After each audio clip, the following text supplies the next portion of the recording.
This is the Big O Show. This is the Big O Show. So let me. I was telling you about Isaiah Wynn signing, and I was kind of concerned about Cameron Fleming, right? And it's just this feeling I get at times that I start to kind of sense things and how all this stuff is working out.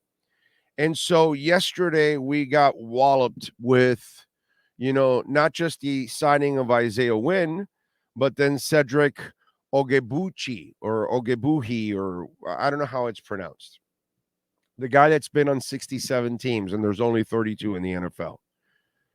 So this tells me that something's up with Cameron Fleming. Like, it's not happening at all.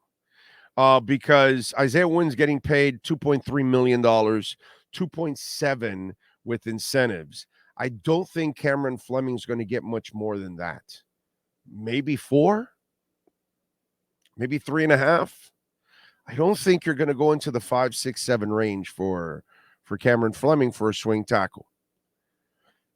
Something's going on there. And remember when Isaiah Wynn signed, I told you, oh, wait a minute, something's going on here. Maybe it happens June 1st. Well, if they had the money for this, they have the money for Cameron Fleming, because I don't expect him to be asking for that much. So then that tells me that he's asking for maybe that much. That's because, think about this. Do you see Cameron Fleming signing with anybody else? Okay, so everybody needs a swing tackle, pretty much. That's who he is. He's one of the better ones that's available in free agency. So again, this is just kind of what I think is going on out there.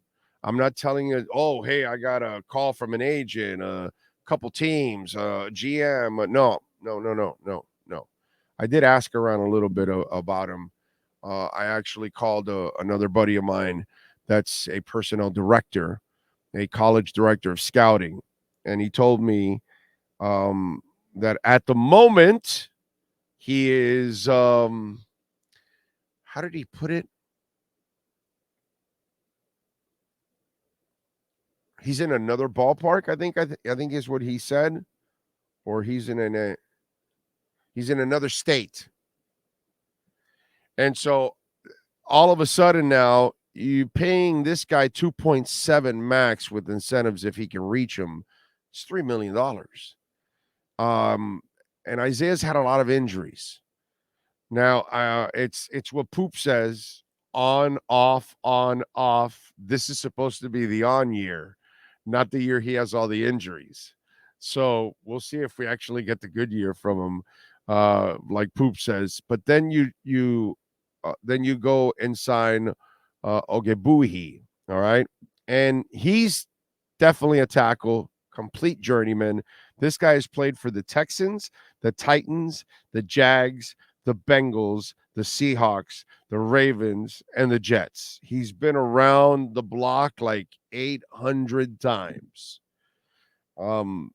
He must be serviceable, because if they keep bringing him back, he must be somewhat serviceable. Is he any good? Probably not.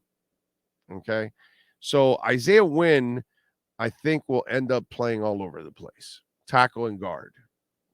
Okay. He's probably going to help out all over the place, is what's going to happen, because they need kind of help all over. So I think this guy will be a swing tackle / guard when it's all said and done. And Cedric will probably compete with all the other guys to be a backup tackle, on this team. But the Cameron Fleming signing is, I don't see him signing anywhere else. You're running out of money and cap space.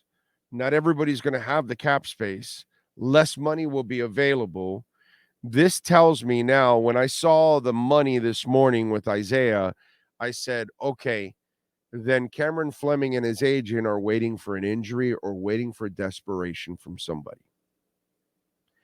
And here's the thing that, this is me putting all this math together. when you watched Mike McDaniel and Chris Greer the other day do their press conference. Oh, and by the way, the other one with Marvin Allen. At no point have they shown you any kind of desperation about offensive line. They're not scrambling to go get another guard, and they're not scrambling to go get another tackle and all. And I keep telling you this, okay? I've told you this from the get-go. The people in the building, they're not even close to giving up on Austin Jackson. They're not even close to giving up on Liam Eichenberg. No matter what you think and I think. Okay? Because I've told you this over and over again. While neither guy has convinced any of us. Okay? And I'll tell you that I saw some progress from Jackson in training camp. Now, Eichenberg, I didn't see it. And yet they tell me, oh, you don't know what you're talking about. He was making progress. So what am I supposed to do? And they kind of feel pretty confident about that. So confident that they still haven't brought back Brandon Shell. So confident that they aren't scrambling to get that other tackle to you would think, right, the way you and I feel about Austin Jackson, that there's nothing to be convinced about with him. You would try to bring in somebody that you're convinced is better, right? You'd you'd sign a right tackle that you would think would start. And if Austin Jackson can beat him out, well, then God bless him. All right, that's awesome. That means he raised his level of play to, 3 levels above where he was. But they're not doing it. And I keep telling you over and over again, like with the Tua stuff, look at what they're doing. Don't listen to what they say.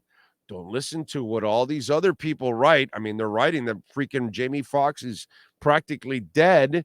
And here we are. The latest news is he and his daughter are going to do a new TV show together. But wait a minute. Isn't Jamie Foxx dying? So this is what I'm trying to tell you. Okay, so Cameron Fleming's out there. They have the money, clearly, because they just signed Isaiah Wynn to nearly $3 million. How much more is Cameron Fleming going to be asking for? 5, 6? So then, is he asking for too much money?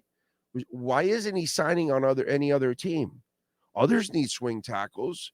Tackles are being signed. Offensive linemen are being signed by other teams. Backups, journeymen, this, that. Where's Cameron Fleming? And why aren't the Dolphins scrambling to sign him? Well, then, see what they're doing. Don't listen to what people tell you. Their actions tell you exactly what's going on.